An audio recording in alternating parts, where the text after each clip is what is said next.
Welcome to the Recovering Perfectionist Podcast, where I empower you to develop sustainable habits, challenge society, and take messy action.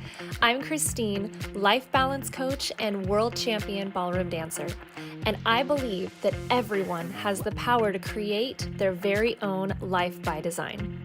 The Recovering Perfectionist Podcast was created with a mission to encourage a life of abundance by finding peace and acceptance in our own imperfections and developing healthy self-love through sustainable habits and manifestation.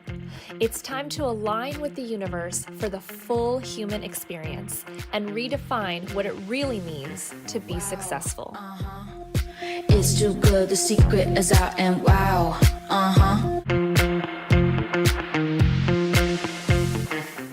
Welcome back to the Recovering Perfectionist Podcast. I am so excited for my guest today. We are coming to you live from multi-continental areas right now. Different dimensions. Different dimensions. We're in the future and the past at the same time. Right. I'm here with Vaughn. He is currently in Australia. And he is going to introduce himself properly, but he does all the things. And I'm so excited for you guys to hear just what he does and how he helps people achieve their dreams. And we have a common thing, which is ballroom dancing. Yes, indeed. So Vaughn, please explain to us everything that you do and why even we connected on this level. Absolutely. Yeah. Well, first of all, thank you for being here. And it's awesome to all the listeners tuning in. So I help people get what they want. And how do I do that? Well, through helping reinvent themselves, certain mindset tactics and techniques. And of course, if you want to do a little bit of the good old dancing on the side, I always say to people who come into our studio that, or if they come onto our YouTube channel, that you come for dancing, but you leave with life. Right? Oh, I love that. It's all the skills you have to develop to become the great dancer that you can become, the best that you can be. And whatever that actually means, well, you learn that through the art of learning to ballroom dance as well. So there's a nice mixing of the two together, coaching through mindset techniques and of course, teaching ballroom dancing. I love that because I preach to so many people that ask me, what I do. For those who already know and listen to my podcast, they know that I come from a family of ballroom dancers. And so Amazing. I grew up in it. It was our family business. And my brother and I kind of went off and did lots of other things because my dad accomplished so much in the industry. But I agree. I always say that I didn't just learn how to ballroom dance. I learned how to public speak. I learned how to stand up for myself. I learned confidence. I learned how to communicate well with others. I learned how to work well as a team with somebody else. I mean, the list goes on and on and on. I learned how to take care of myself physically, mentally, how to power through things, how to accomplish things at a high level. There's so many things. So you're totally right. I'm not just teaching someone how to dance. They're learning so many different life skills. Yeah, I was stoked, because I thought I was the only ballroom dancing life coach. It was weird, I know that's sounds so stupid and arrogant, but it's I was like, is anyone else actually seeing the parallels here? Because there's so much emphasis on, say, performance and artistry and developing fundamental techniques, and all of that is really solidly taught. If you go to the right studio and school, a teacher worth their salt is always going to have a fundamental training that way. But then there's the other side that gets neglected a lot, which really drives your behavior, is how you think, and what you talk about, the habits you have and what you have to create. And that is the driving force, right? So I think it's cool that we've met this way. And I really enjoyed some of the things I've listened to you talk about. So I'm looking forward to our chat. Yeah, no, definitely. I mean, I completely agree with you. That's why I specialize in my life coaching programs with sustainable habits and just being able to build your life through the behavioral habits that you create in your life. And I just, again, like you said, as I started transitioning into my life out of competition, I started realizing the parallels and seeing how so many people were like, I just want to live your life. And I would say to them, well, it's a lot more complicated than you think it is, because, and the reason that I said that is because they don't have the habits that I have, right? So I do certain things a certain way because of competitive sports, and I transition that into and adapt it to my life. And that's why I'm able to travel a lot and not get jet lag, or why I'm able to do like why I'm able to do all of these things. And some people are like, how have you done so many of these things and not caught COVID? I'm like, well, there's certain things that I do that I don't really share publicly because it's just how I've taken care of myself my whole life. And these are just, I'm also taking precautions, but I also do certain things a certain way. My husband and I have multiple businesses, and how we're able to also work together and dance together. And, I know you mentioned that with your wife as well. Yeah. That Yeah. We met through like, dancing, Yeah, like, did you meet your husband through dancing? Yeah. Yeah.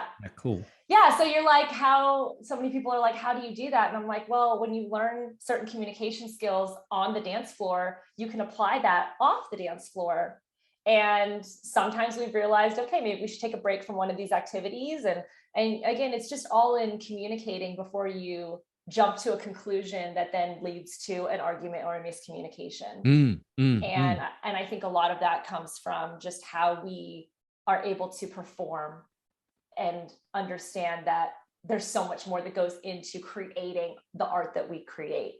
Yeah, I like how you said early in that it's complicated, because one of the issues that I found with coaching in particular is that how simplified marketing tries to make things. And it's really important people understand, when you're listening to something like this, you need to listen to things a fair few times to start building up the training in your mind, right? It's like dancing. Like, it's really easy to say to people, I'll just focus on footwork and focus on posture. And with that alone, you will be great. It's like, what hell if it was that simple, right? We'd all be doing it. There's so many layers, and so for some people it's a foundation, like the first time they ever hear personal development or anything like that, it's a bit odd, but there's a foundational layer that you've got to get right, and then there's more to it, obviously, and it is complicated. So I want to give people a little bit of like hope, I suppose, that like staying the course is so important, and that you're doing things with imperfect action, right? Like, well, imperfect information and incomplete information. Like, you don't know all the answers, and you really only looking back, you say, oh, I did all these things, but you wouldn't know that going forward, right? And that's what's so important about tuning into podcasts and listening to things like that, is you are training your mind, but you don't arrive, right? Like, you don't just like turn up and all of a sudden you get it. You're getting it, you're constantly developing and constantly getting better. And I don't know about you, but I know this in dancing. Whoa, man, I was like, when I get to open level, like so there's beginning level, novice, pre-novice, like your 2 left feet, baby giraffe, right? And then you're aiming to go up to like the top level. Maybe you want to get to amateur open, which in and of itself is quite an achievement, right? Because that's hard to do. And but then you say, by the time I get there, in your head, I'm going to be so much better. I'm going to look like those people. I'm going to be so good. I'll have no problems with balance or timing. I'll be so good at my dancing. And then you get there and you realize how shit you are, right? Like, and you're like, oh man, I thought I'd be better. Okay, I'm not falling as much. I can smile more. I can relax a bit more, but wow, I'm nowhere near as good as I thought I was. And it's such a trick that your mind plays on you, right? That you feel that when you get to a certain level of income or a certain level of your business or a certain level of life career change, that you will feel arrived, and it will all just work out. And you'll do less, and you'll feel like you can relax more, and all those things. And it's a constant unfoldment, isn't it? So, just to give people encouraged, like, keep listening to these things and keep tuning into what we're talking about, and keep discovering more of yourself. It's a really good thing. Yeah. Oh my God. You said so many great things in there that I want to touch on. First of all is the level of perfection let me go back. So I had lunch with someone today. We were discussing instant gratification. Oh yeah. And that is something that when you say, I hope that people who understand it's complicated can stay the course. And that is so true. Because I feel like, for the way I live my life, and my husband is the same, is we are very much about efficiency and optimizing our life. So it's not about, we get this in this moment right now. It's about making sure that the decisions that we're making that are leading up to the goal that we want are allowing us to get what we want in the long term, that we may not be getting it at this very moment, but it is coming. And that's what we're working towards. So I always try to work with my clients on whatever is in your life right now that you are spending your energy and time doing. How do you allow yourself to clear out the things that are not serving the higher goal? And how do you find people, what do they generally respond to with that? Well, a lot of people spend their time, they don't realize how much time they waste. Yeah, right. And so when we start to lay down all of the things that basically we start with a list of all the happiness. It's a happiness list. We start about all the things that they want to do in their life, all the goals, right? Travel the world, lose weight, gain weight, have a kid, build a business, buy a house, whatever it is you want to do, find a soulmate. And so then we look at all the things that they do during the day. And I'm thinking these two lists have to match, right? These things have to be working towards these things. And honestly, without being, too over the top about it, I would say 70% at least of the things that they do over here is not at all working towards the things that they want. Right. Yeah. Yeah. Like, At oh all. my God. Yeah. And so the instant gratification of like, well, if I do, if I eat this cookie today, I'm happy. And it's helping me to get through my work schedule and my fact that I don't love my life. And I'm like, but you actually want to look like this. So maybe not eating the cookie today is going to help you look like this tomorrow.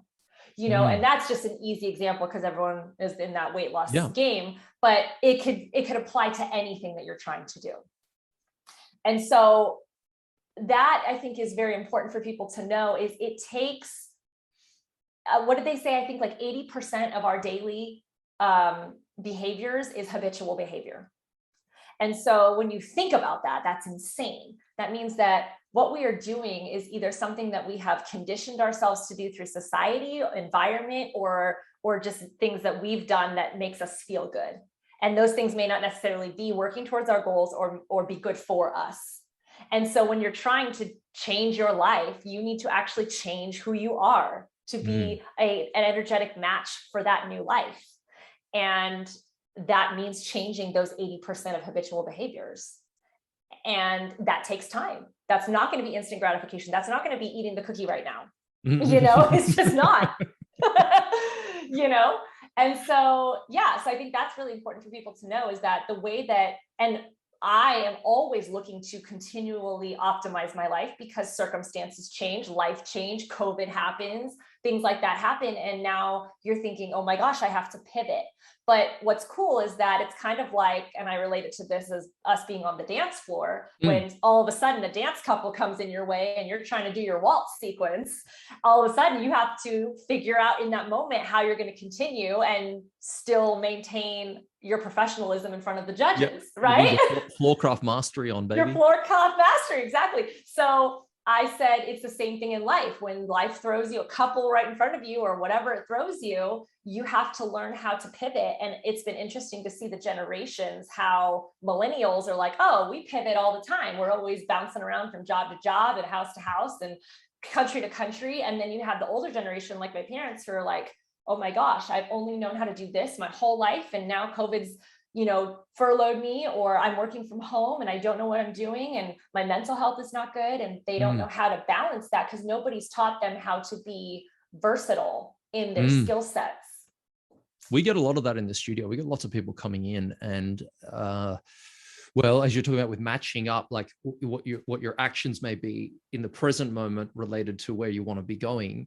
Yeah. And you see that a lot. It's like they watch YouTube or they get a little taste of dancing. First, most people don't start out saying, I want to do dance sport competition, as an example. That's something you learn from starting in a studio, going through some group classes, trying some medals, and then you get exposed to it and you're like, oh, maybe I can try that. But most people don't jump at it. They need a bit of encouragement, right? To get in there. And then I wake up one day and say, I'm going to be a professional dancer, generally, right? Unless you're come from your family. But typically that's not the path, right? It's an educational. It's more of a social experience for a lot of people. Yeah, it's experiential for sure. Like I remember watching great dancers on the floor going, if I could, oh my God, if that even remotely was possible, wow, that would be amazing to be able to do that. But I did not believe that could happen at all. But I was like, but there's a little seed of hope in there. It's like a little dash of a little bit of hopium. And I was like, let's give it a shot, shall we? I love that. What's the worst that could happen? But that happens a lot. People don't match that what their actions are now for the present. And the irony is that you're giving up something in the present for the future anyway. And that's really important to hook into, is that's part of that, initial sacrifice to be able to make way for something better to come in. And I get it. The brain doesn't really reward long-term, long-term gratitude. It rewards instant gratitude, instant gratification through dopamine and all that jazz and feel-good hormones of eating sugar and all that stuff. Right. But the point is that is that hooking into something that, okay, so when I look at so, you know, people we're training or coaching or working with, it's exactly that same conversation. We go, all right, you don't deserve the tears until you've put the work in. So please don't come into the studio crying after you've done a competition and you've lost, because the whole time I've been explaining that you need to do way more lessons and way more training, because that person over there is doing far more than you are, and they've earned the right to win because they've done that work. And if you're not willing to do that, then you have to know where you're comfortable to sit and be okay with that. And then sort of earn the tears, right? Like, because you know, it's unfair to yourself because you're not actually willing to do the work, and that's fine. But you have to be willing, right? Willing to know what you're willing to put up, what you're willing to sacrifice and let go of. And that's a big deal. I think people misunderstand this a lot because they think, but I thought it'd be easier to achieve my goals. I thought it'd be easier to run a business. I thought it'd be easier to make sales and just become a life coach because everyone's doing it. It's like, there is a hell of a lot more that goes on behind the scenes in your mind and what you have to do to make that click. And your priorities really matter, right? Like they matter a lot. Well, they're trying to live the same life and start a new, you have to become a new version of yourself. And they don't, and people that's what I'm seeing in my clientele is I'm like, you realize that by the end of this 12 weeks that we're together, you're going to be a different version of you. And if you're not, your goals will not be happening, because we cannot continue along this path and be the same version. And so and it's that concept of when you're saying that so many people are doing it, so I feel like it would be easy for me to do. Well, that's the concept of the iceberg, right? You only see the tip, and then underneath, the whole iceberg is underneath the ocean. And that is what so many people are not sharing, which is another reason I started this podcast, is because although I feel like I can teach people how to create sustainable habits and do all these amazing things that I have mastered, I am still a work in progress myself, as we all are. And, and the recovering perfectionist concept is that you need to see, I love life coaching for this reason, is that I can openly show you that I am a work in progress and I'm not having a great day, and this is how I'm dealing with it. But I can also still be a coach to you and be masterful in these skill sets and help you with your journey. In ballroom dancing, you can't do that. Well, if you're not a master, nobody wants to take coaching with you, and you can't show your weaknesses as a user. Yeah, that's true. That's true. And it's interesting. It's interesting how you say your skill sets, because, like, okay, so if you're training right at a high level for anything really, and you're having a bad day, like, so when you're in the flow and it's working, like, you know, dancing is effortless. It's amazing once you've got to a certain point. But then there are days where it just doesn't work. You're emotionally worn out. You're physically tired. You don't want to touch anyone. Someone's got to be in your space. You're like, wow, this is really hard. What do? You fall back on your technique, because you can always focus on your feet. You can always focus on something within your body that you can take over with, right? The muscle memory. And you can at least go in and fall on the very bottom level thing to carry you through, so you can at least train and not quit that day. Now with life, that's the same thing. It's like there are certain skill sets that you can develop that when you are having a bad day, like, you can keep going, right? Like, you can keep moving through, right? And you can keep I suppose, on the course, no matter how things go in terms of being bad or good, which is a whole nother conversation. Well, healthy practices like meditation, journaling, self-care, these types of things that some people think, well, in order for me to be a healthy person, I need to do this stuff every day. It's like, no, it's like when you get sick, you know, you want to do preventative, but at the same time, if you're feeling good, you know, maybe meditate less. But if you have a rough day, these are the types of techniques and skills and routines that you can do, like you said, that you can still keep going and not feel like you're just going to crash in bed all day and just lose, you know, your mind and let anxiety take over. I like the idea of like looking at what you're saying about things matching up. I want to talk about that really quickly, because I think look, one of the reasons I said at the beginning is like, I hate when people like, what's an introduction? Not what you said. What can I say about you? It's like when people ask for an introduction, there's so many, like, people are complex. We're complicated, man. Like, there's so many layers and stigmas and schemas and mental health issues and all sorts of stuff that everyone has to deal with, right? Often the problems are pretty complicated. Solutions can be a bit more simple. But when I look at this, like I'm a dad. I love being a dad. Like, I love being a dad. Like, if I was to say, what do you do? I'm a dad. Like, and I run these businesses. I do invest. I create online courses. I do a whole bunch of different stuff. But I love being a parent, right? I really do. I think it's one of the most underrated things. It's so good. and it is a classic thing of like, you chop an arm off, right? You give away an arm so you can, basically give that to your children, because you have to give up a part of yourself to see them thrive. And you sort of have to do that with anything. And that's like the Phoenix principle, you death to your old self and you rebirth into something new, and it's a new identity. And it's quite scary for a lot of people. But when I look at what does that actually mean, and I talk about this with my wife, Allison, and we have these conversations very frequently, like the priorities don't match up with what people say they want. So it's like, okay, you want to be a good parent. If that's what you really want to be, working 50 to 60 hours a week out of the home and away from your kids doesn't line up with that outcome. And that's really confrontational for a lot of people, because it doesn't mean you don't love your kids, which some people don't, by the way. Some people don't like their children, and they'll never say it until they're older, but it's true. Some people hate their kids. And the point is that the priorities have to match up, right? They have to line up with what you want. And if not, we're seeing friends who are now just having their first and second kids. They're all around the same age, 2 and 3 years old. And they're having enormous difficulties with trying to be the parent that they want to be, and then also trying to balance like a career and moving into to build a business or do some things, so I think one of the first things people need to get really clear on is actually, what do you want? And that takes some specialized skills. You can't sort of sit on your own sometimes, just go, I just want to watch Netflix and and travel. It's because they say they want all of these things, and then it's like, well, talking about it is, that's great. That's the first step of realizing that this is what you want. Now, what are the actionable steps that you need to take in order to have that result? And then what's the intention you're going to put behind it? Yeah. You know what I mean? So I actually have like a 5-step process of how I create sustainable habits and build all of these things. And it works with, setting the goal and the intention and creating the routine, optimizing it, and then and solidifying the system. And it works through all the steps because it's part of the journey, and you need to learn how to love. We were talking about instant gratification. You need to learn how to love the journey that it takes to get to the ultimate goal. So it should not be a miserable experience. It's like, oh no, now I can't eat any more cookies. It's like, yeah, but let's find something else that is better for you, that you learn to love, that can replace the cookie, so the journey isn't terrible.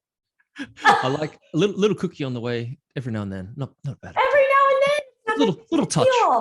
Right. But you know what I'm saying? Like, let's find something that can replace that now all of a sudden people say that they get addicted to working out at the gym. They get addicted to, healthy addictions, which I think is why you and I love dancing so much, is because it's so good for you mentally, physically, everything. And even socially, that it is the healthiest addiction to fall in love with dancing. But for people who are not in that realm and they're trying to find something that can help them either to make money or to travel or to be healthier or whatever, you need to find that thing that's going to help you enjoy the journey to getting to that goal, so that it doesn't feel like a miserable experience and you just want to quit the whole time. For what I really sort of focus in on is I think the idea it's about lifestyle, and like there's a lot of sort of counterintuitive messages that people are getting slammed all the time with messages of like, you're only 1 step away from this thing happening, or like it's only 3 steps to this occurring. Right. And I think one of the problems is being able to like forgive yourself as you go through these processes. Like when you're creating habits, for example, you're going to mess up, you're going to make mistakes, and that can lead into the perfectionism, right? Because people who are highly wired to be hardworking, which is conscientious, and people who are highly neurotic, right, show a tendency to be way more perfectionistic than people who are not, because they're hard workers and they really want to make things right and work well. And if they don't, and they're really anxious about it, perfectionism can get born very strongly from this, right? And so you've got these messages. One of the things that I'm against personally is that I love personal development and I hate it, because you get these messages saying, come to our seminar and we'll show you how to do X, Y, and Z. And on the same back-end message of that, the subtext is you're not good enough the way you are, right? Like you're not good enough unless you do X, Y, and Z. And you're not good enough unless you're pursuing a massive goal, or you're not good enough unless you 10X your life. It's like, that's total nonsense. Like, look, some people should not be pushed that way. It's like going into a dance studio. Like, go for a ballroom lesson. If you've never danced, go for one, and then see if you'd like to become a professional. It's fucking hard. Like it's not the sort of thing that I don't encourage it. I don't know if you would say, I don't know what you would say, but I don't, when people tell me, oh yeah, maybe I want to do competition, maybe I don't. I said, you know what? Enjoy the group classes, come to the social parties, take your time, and then let me know where your goals are with your life, because I don't encourage it. I think that's wise advice. Whether people do or don't is not my decision. What I like people to think about is, it's like, is it in harmony with your purpose, right? And what you're here to do, because it's so easy to look at people glamorizing with their marketing campaigns, what they're showing on Facebook, how good their life is, their rented Lambo, their big house, and that's what you should go for. Okay, let's say that the ultimate success of someone in business is running a company making, over 100 million a year. Let's say that represented something, which doesn't mean it's successful, by the way, because they can be some of the worst parents. Which means if you're a bad dad, I think you've really fucked up, right? Like, I think if you've sacrificed your kids for a career, I just don't see how, personally, this is my opinion, how that justifies any award or acclaim. Now, I get it if you're like pioneering something that's like world groundbreaking, that's going to save humanity, but I don't know, like, your kids are pretty much a big gift, right? So I mean, even Elon Musk, I think he has like 6 or 7 kids. And he's trying to create all this stuff for humanity. And he talks about his kids constantly. He's paying a high price, man. He's paying a really high price. But I'm saying, I think the kids are still heavily involved. They come to work with him. They see what he's doing. And I don't think that he's trying to just put kids on this planet and then just be like, oh, but also I got to go save humanity. And it's like, no. He wants them on a different planet. yeah. But they're part of the process, and he's including them in the journey, which I think is really cool, because they're going to grow up seeing their dad do something that nobody else has ever done. Yeah. Part of what I was referring to was that if you look at the message of your business has to be X size, or you have to be a certain level, that represent being a professional ballroom dancer, right? Sure. Who actually becomes a professional ballroom dancer? Okay, so of the millions that start ballroom dancing, there's a self-selection process that is like a pyramid that whittles out. So everyone who starts ballroom dancing will self-select and disqualify themselves out as they're exposed to different opportunities. So everyone starts social dancing. Not everyone's going to go and do a private lesson. Not everyone from that is going to go and do groups, private lessons, and then medal exams, for example, right? And from that, fewer go into dance sport. Fewer from the small beginnings of dance sport, first level, go to next level up.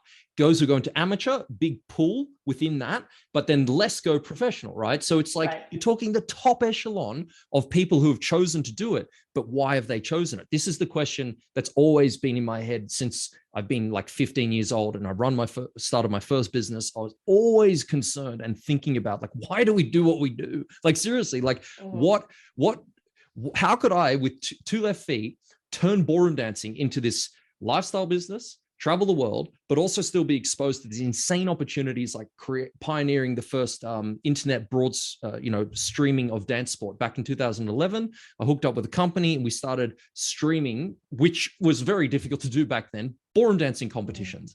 And like, what enables someone to do that? And the problem becomes, I think, when you compare yourself. So you're a medalist and you start comparing yourself against a professional dancer. Why would you do that, right? You're in business, you compare yourself. Oh, I'm not as good as Steve Jobs. Like, no, I know, because that's not the rule, right? Like, you've got to find your space, and when you're in that space, that's the trick, right? It's finding out where's your capacity and how big can you make that capacity expand without breaking yourself, right? Without, because then it tilts the other way, doesn't it? You can then implode or have a huge string of mental health issues because you're constantly trying to make things bigger, louder, better. You get what I'm saying? Oh, totally. But I think that's also just, the society that we live in, commercialism and industry would not make any money if they didn't prey on our weaknesses, that we are not enough, or we're not this, you're not pretty enough, you need this makeup, you need this outfit, this whatever. You're not pretty enough. That's a big one. You're not pretty enough. Like, I got a daughter, I love her to bits, and I'm looking at social media and I'm like, oh man, like, like there's a grounding within your own self-image that's so important, right? Because there's a big, you see lots of 20-something-year-old injecting lips, doing all these things. It actually doesn't look attractive. Like from what I've seen, I'm not, I get it's a fad, but I don't think it looks attractive or appealing.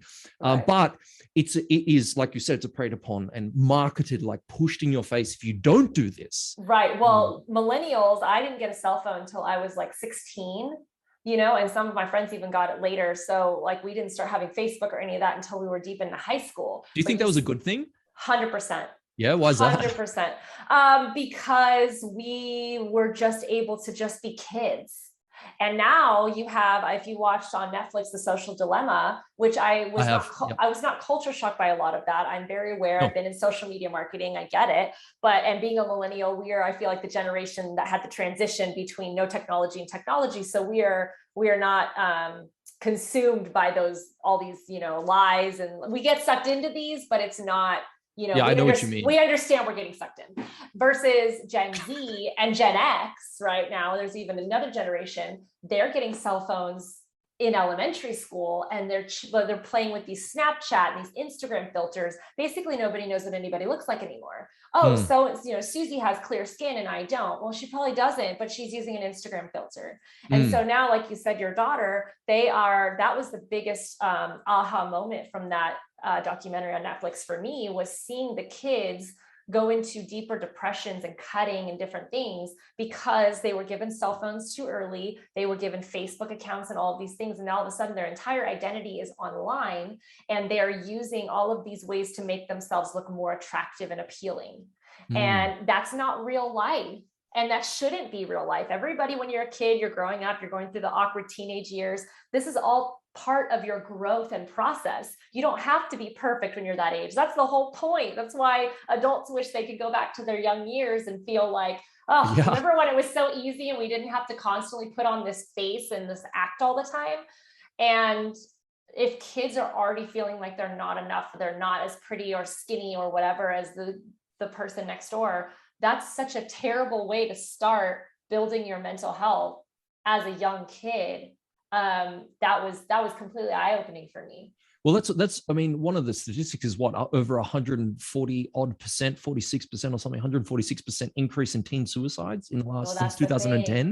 Exactly. Like that is so ludicrously high that, like, if you run a business at an increase like that in a 10-year period, you'd be okay. You'd be happy. That's good. You're doubling your revenue, like that. You're doing more. Right. Like, but when you're talking about people, that's crazy, right? And the reason I'm mentioning this and having this sort of like tangent is because it's really easy for people to think that they're not enough, right? Like that they're not good enough, or they're not enough, and they always need to be doing like X, Y, and Z to become the next person. Now, the double-edged sword with this is that you're creating yourself in every moment, right? And your future self is going to look back and thank your present self for whatever you do that's positive, right? But otherwise you're going to reaping a really bad harvest if you're not looking after yourself now, right? And I like that sort of thinking where you're looking at what are you doing today that's very much going to help set up a better tomorrow, but it won't cost you the things that really matter, because that's where people get messed up. And you think, well, what matters to me? Well, then you start seeing all these messages coming in saying, well, you just need to make sure that you increase your business by X amount per year, otherwise it's not good enough. Or you don't have a job because jobs are terrible, and they're against that type of thing. And I get that, like I do understand. But that's interesting that you say that, because I feel like that is your core values. And so many people, when you ask people what matters most to you, so you don't sacrifice that in order to get up to this level of achievement or whatever, they go, well, I don't know what matters most to me, which I think I call that my core values. I don't know what my core values are. So then they look around them to see what other people value. And that's where it gets traumatizing, because you should not be looking outside of yourself to get answers on how to heal yourself inside, or what you value. Yep. So you need to be looking deeper. You need to go in instead of going out, because your friends, your family, the environment, society, Instagram, all value different things. And especially Instagram and marketing are going to get in your head and condition you to want to value something different so that you can buy something to, facilitate that. So your core values, like mine, happen to be dancing, healthy lifestyle, travel, family. These are things that are non-negotiable. But then if something is going to come in and sacrifice something from that, is it working towards a different goal that I have? Is it worth it? And that's how I pick and choose some of the projects. Cause I'm sure just like you, when you say, I don't know how to pin down what I do, every single day I come up with 5 to 10 different new ideas, right? You can't do them all. You have to weed them out. You need a compass to just navigate. Yeah. There's no lack of ideas. It's the lack of time to fulfill these ideas. And if any of those ideas, that's when we start to balance, does this match up with my core values? And if it doesn't, not a great idea. I like that, because your values are something most people don't understand. Like they don't know they have these things, but they're basically like rules, and they're how you actually orientate yourself. And essentially another way to think of it is like, okay, you have values, they allow you to focus on a certain thing, like what you value on, you're going to spend your time on. But it's interesting because, like, do you think you discover values, or you're born with them? No, I think you discover Or do you them. Create them? Create them. I think you create them. I think so. Well, here's the thing. I think they come from all different aspects of life. And I think they can also change depending on what it is that you need. So I think that, like you said, it's a set of rules for yourself. But the cool part is that you make them. Nobody should be telling you, you should value this. Right. And so I think that you're born with certain things. I was born into a dance family. So for me, dance was a value. It was something that I felt kept me healthy, mentally, physically, gave me confidence in school. I was very shy. It gave me an opportunity to accomplish something at a high level. It kept me athletic. But then as I started going deeper and deeper into my life, and then I met my husband and did all of these things, I was like, this actually may not be working for me right now anymore. And so I stopped competing. I just kept teaching a little bit, but I started transitioning and not making it my whole life because I was falling into that perfectionist, way. And I was holding myself to such a high standard that I felt it was unattainable to sustain. I was achieving it, but I was like, how long can I go like this? This is not a sustainable way of living. And most of my friends who compete, they say the same thing. They're like, oh, we're trying to get in and out. We want to get our titles. We want to retire, and then we want to start a family. Like they love what they do, but they're like, we can't do this for 10, 15 years. This is not maintainable. No, it is not. And doing all these crazy things and training at such high levels and owning a studio and working and doing all, like, this doesn't make sense for, it's the same thing for Olympics. Why do Olympians retire so early? Because you can't sustain that high level for too long. You do what you need to do. You get in, you get out. And you know what I mean? Well, yeah. Oh yeah. Well, this is perfect because, like I said, it comes back to lifestyle again. Like what do you actually want? And, my wife and I sold everything. Like I was in real estate, had a nice car, had property, was working 7 days a week, training 6 days a week on the side. That's all we did, was just work, dance for like 10 years to be able to go and train and live in England. Because one of our goals was to train with the top coaches, right? And in both ballroom and Latin dancing, and become 10 dancers. That's what we wanted to do. Oh, very cool. We actually did that, right? And we turned professional, went there at like the age of 26, 27. And we were going to stay there, right?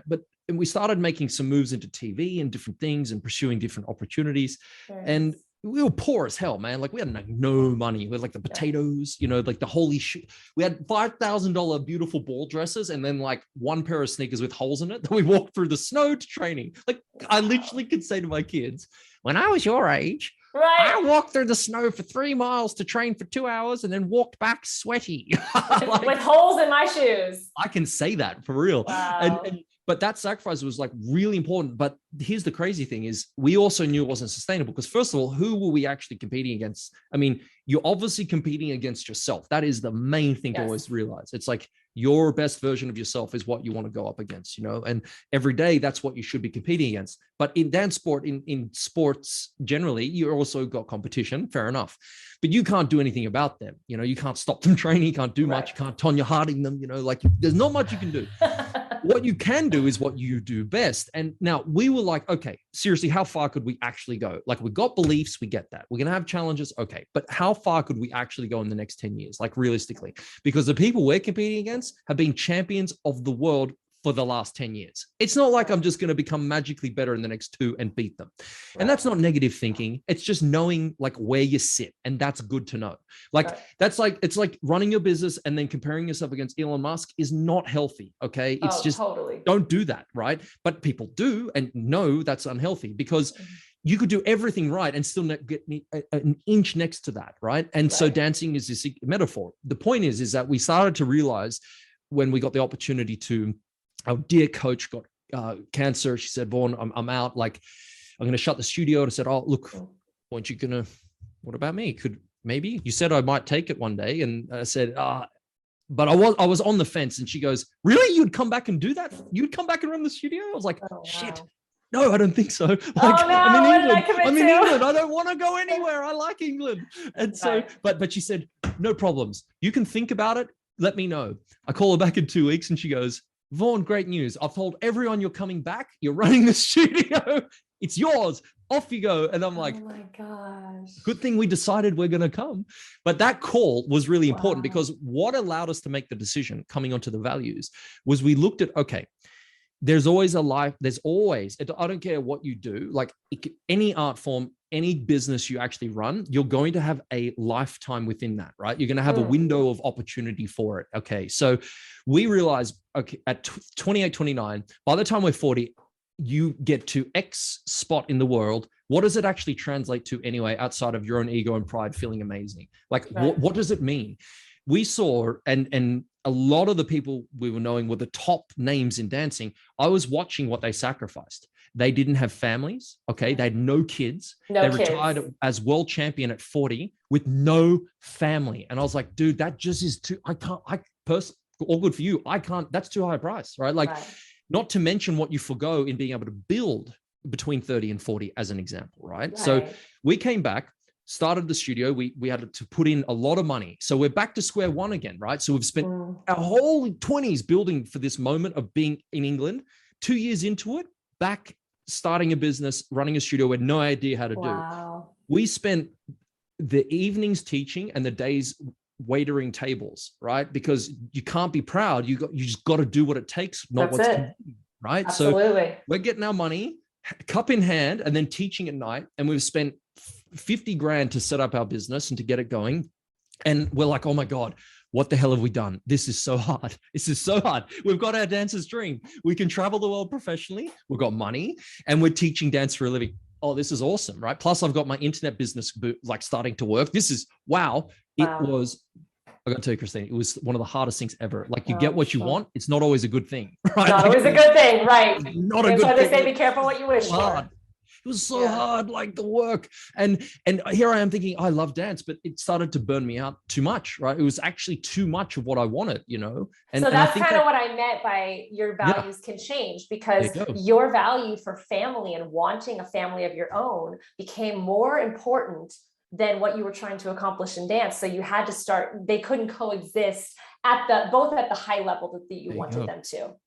There you go. Right. So we still dance. I still dance. I still do some competitions with some students and have a good time. I shared the love of dance with my husband. We dance together, but that's awesome. It's amazing. But at the end of the day, doing what my friends are doing and running their studios and like doing and competing every weekend and getting ready for nationals and worlds next month and all this stuff, like not where my mind is at all. And I don't miss it. It's fascinating because I really like people to hear this point, because they often look at people and they might go, wow, look at how talented she is. Look at how vivacious and smart and like energetic she is. I'm not that. Or look at him with these shiny ass teeth and that slick ass hair. Like, it must come easy. What you got to realize is like, you can do all the right things and get what you want and just absolutely despise it. And you may not despise it, but you might just go like, what you're always going to ask this, what's next? So when you're trading something in the present for the future, and let's say that's to grow a business. I'm just going to keep using that as an easy example for totally to understand. It's like to make more sales. And then you've given up 6 years of like not seeing your family to do that as an example. Okay. And you've really paid that price. Okay, good. And all right, you've paid the price.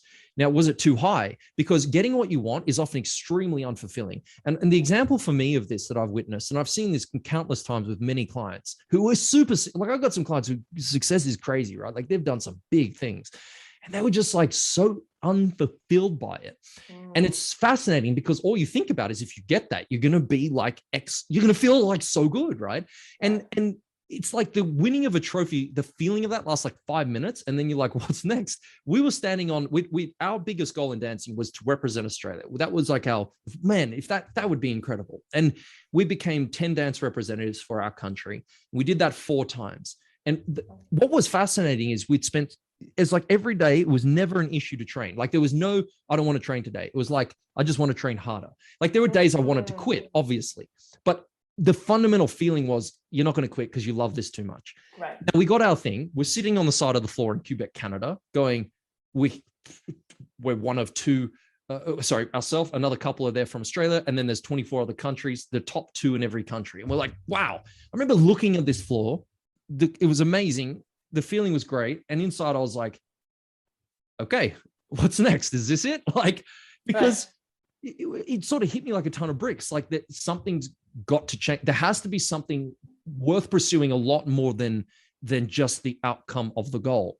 All right. Because you can get that. And then what? And you mentioned journey. I think it's more of a quest. I think the quest is like, is a journey, not being too semantical, but like a lot of the times when you're looking at doing something, like a quest is like you're slaying dragons along the way, the classic mythology, but then you find a lesson in it. And the lesson's the key. And so our lesson was like, we've got to pursue something more because our passion had finished, right? We're done. And so following your passion is good and bad. It's not necessarily like the wise move all the time, but there has to be something more fulfilling than just the actual outcome you're going for. I mean, would you agree with that? You can think I'm foolish. I totally agree. And I think to add to that, I think so many people see a certain version of a person that they think, I want to do that, or I want to be like her or him. And then that doesn't actually match up with how it feels. So you're seeing this facade and you think, oh my gosh, and once I achieve that, this is how I'm going to feel. Like a big one is just when I become a millionaire, right? And then if you become a millionaire or you do it in a way that maybe, or maybe you become a millionaire, but you sacrifice everything to do that. Now you have nobody to share it with.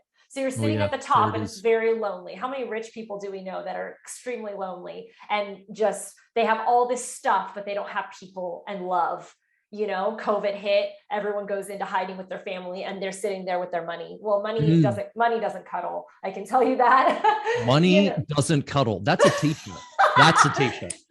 Money doesn't cuddle. Money doesn't cuddle. And so at the end of the day, I think when I work specifically with my clients, just to relate to that, what I've done is I make sure they're very clear about how they want to feel, not what you want.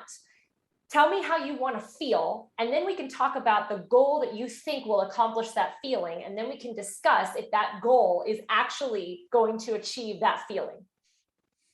Because if you get to the top, I had a friend of mine, she busted her butt to compete, won something at nationals that nobody else had ever done. She won 2 different divisions. She was on the way to doing all the things. Her and her partner were perfectly matched. And I did an episode with her later, finding out, because then she completely like ran away from the scene. And I was like, what just happened? Wow. Why did you stop? You were on the track. She said, I won my title and I left and I got home and I was anxious. I was stressed. I was overwhelmed. I felt like now I have to maintain this level of achievement. And she didn't know how to keep going. Again, the sustainability of that industry. And that's in a lot of different industries. And so she said right before I got on the plane to go compete for that title, she said, I passed out at the airport and had to be rushed to the emergency room. Wow. And she got herself together. I think she was either dehydrated or she was just exhausted from traveling. She said, I got myself together. I won my titles and everything was amazing. And I thought after that, I was going to feel like it was all worth it. And she said, immediately I was overcome with anxiety. And that made her feel depressed because she said, I worked so hard for this. And so it was just a domino piling of emotions that she had never dealt with before. And she said, this is clearly not, I need to at least take a break because I don't know what's happening to me. And so it's a matter of matching up. So I agree completely with what you're saying. It's a matter of matching up the feeling that you're trying to accomplish with what you think is going to accomplish that feeling. And so many people see something and say, once I have this, I'll feel this. Yeah. And it's like, but that's not necessarily the case. Yeah. You know? Yeah. And I think part of like my message is often for the underdog, right? Like I'm very much for I mean, I was the underdog. Like I definitely am aware I have certain skills and talents. Like I can learn things really quickly. And like I've got no problem with like resilience. Like I can just get punched in the face and keep coming back. Like there you go. I don't have to will that. Like that, I'm very fortunate I'm born with that. And some people are not. And everyone has certain skills, talents, and abilities that when you put them together can formulate a purpose. If someone's looking to think like, what do I begin with all this? I mean, it sounds good, but what do I actually do? You're going to know inside, like you have the answers, like they're actually there and they're present. They just might be blocked out with a lot of noise, but you got to look first of all at those areas. Like, what are you actually really good at? Like, what are those things that come a little easier to you than maybe other people they don't? And then what are those skills that you have and what skills do you need to learn? And what are the abilities you have? And you put them together and it actually can formulate a purpose. Like, so for example, I'm so bad with like mechanical things. Like, it's not that I couldn't be good at it if I'd persevered. But it's not like I'm going to become a professional mechanic. Like, it's just not my space. I'm not going to do Formula One. Like, it's not my space. Like chemistry, what are you talking about? H2 what? Like molecules, totally. Like, totally. And it's not a lack of brains. Like it could be, I don't know, but I don't think it comes down to intelligence in that sense because there's different types of intelligence, right? So I think people have to look inward a little bit and go, okay, like where am I actually going? And like, where do I want to go? Mm-hmm. Then connect that to those, unique skills, talents, and abilities for that purpose. And the values help orientate that, right? They help to, it helps to decide kind of what you enjoy and what you're passionate about, but also what makes you feel good. Yeah. I don't think so many people, they think, well, I have to figure out what my passion is, or I have to figure out what my, in college, your major, I have to figure out what I'm good at. And it's like, what makes you happy? When are you laughing or you're the smiling the most? And why? And how can you turn that into a career or into something that you do in life? You know what I mean? I like the look. What passion is for amateurs. Like if you're just going up to stuff that's passionate, that's going to make you feel good, you're going to be very sorely mistaken. Like, look, in the last year, I have made over 1,000 self-shot videos for my YouTube courses that I run online, all by myself, edited, uploaded over 1,000. That's not an exaggeration. Over the last 10 years, I've probably done about 2,000 by myself. And the point of saying that is it is painful. That shit hurt. Like, I mean, look, I like the process of creating, like dad, creator. That's sort of the two things I play in, right? Create, like procreate. Yeah, there you go.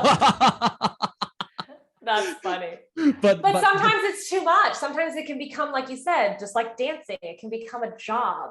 And it feels like you're exhausted from it. The point I was saying is the outcome was worth it, right? Like the see, it was not instantly gratifying, but after like just finishing, pressing stop to then to take a break and then to edit, that's the reward right there. Like that's where I got that enjoyment. The process of it wasn't necessarily filled with like, oh, this is amazing, I'm so fulfilled. Because I believe, I mean, look, this is one of the things I love to talk about. Passion, man. Passion. The word of passion, the etymology, the root of it means to suffer. Okay. The beginning word of that doesn't mean high five, I'm passionate about life. It's the root of it comes from the passion of Christ, to suffer. And so if you're suffering sort of what you do, it's not a bad thing, but you just don't want to be, miserable, rejected, and bitter. The pros can't it's got to balance. It can't outweigh the cons.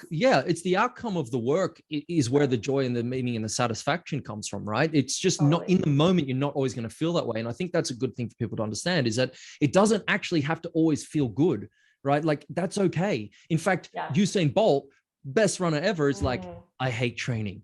I hate training. And there's always that because I know I'm going to die. Every time I go, I hate it. I'm going to die. Every time I train, I just feel like I'm going to die. He does like what, an hour and 45 minutes a day. That's his training. But it's like, he's like, you try doing my training, you will die. Oh right? Yeah, totally. But the outcome, right? Like the eternal feeling of like, I did that. I challenged myself. I didn't feel like doing it and I did it.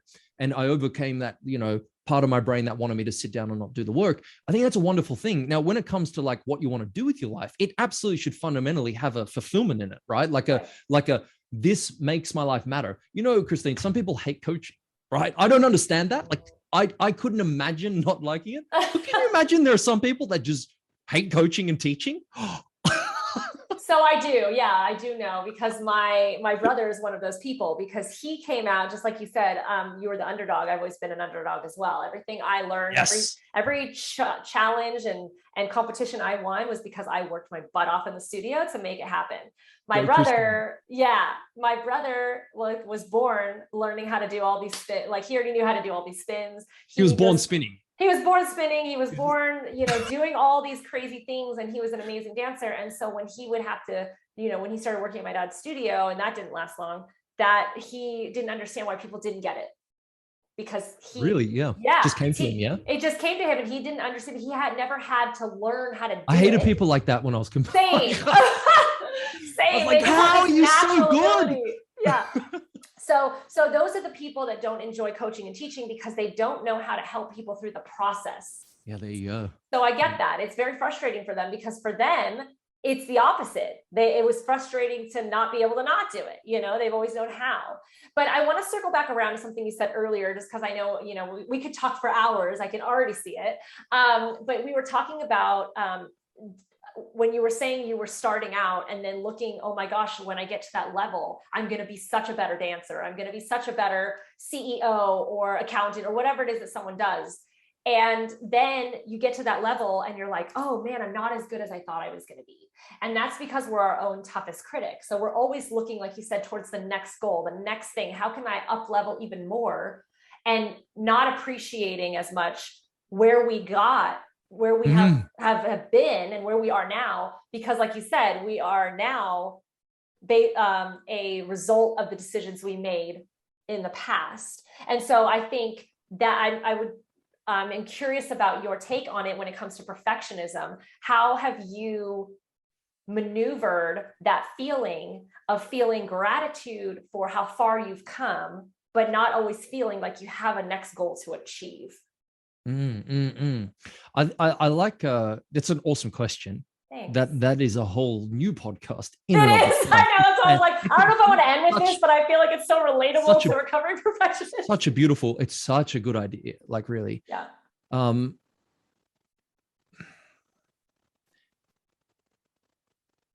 Well, look, most things come down to, I suppose, there's two things: perception and your personality. But if we rephrase that question for me, because I've got a lot of different ideas on this one, and I want to keep it as succinct as how do you feel gratitude for how far you've come, knowing that you and I, where we are in this moment right now at 7:32, for me it's 7:32 p.m., whatever time it is for you in Australia, how we feel what we've accomplished in our life? Because I think for me, a lot of times I look at how much I have to do to accomplish the next goals. Yes. Yeah. Oh yeah. So look, having an eye on the future is really important, but I think if you live too far in the future, it creates anxiety, right? Yes. So because if you're so future based, and this is one of my biggest weaknesses, is being future based, it ends up crippling a bit of the anxiety, crippling you with anxiety, which is something that I manage because. And I used to manage it very unhealthily by drinking too much. I was a high achiever, but my God, I was also quite stressed, and I would just manage it with bad coping mechanisms, right? And so first of all, having an eye on the future is very important, because I'm not saying to people that you should not orientate yourself towards a goal. You must. We're goal-seeking creatures. Like, you just can't get away from the fact you need to aim towards something. Absolutely. The problem becomes if all you're doing is aiming and trying to do bigger, better all the time, without also being, present. And you're never present and you're never satisfied. So right. How much will ever be enough? It will never be enough. Well, coming into the satisfaction, I think being dissatisfied is totally fine, because it breeds innovation. I think that's okay. I think the problem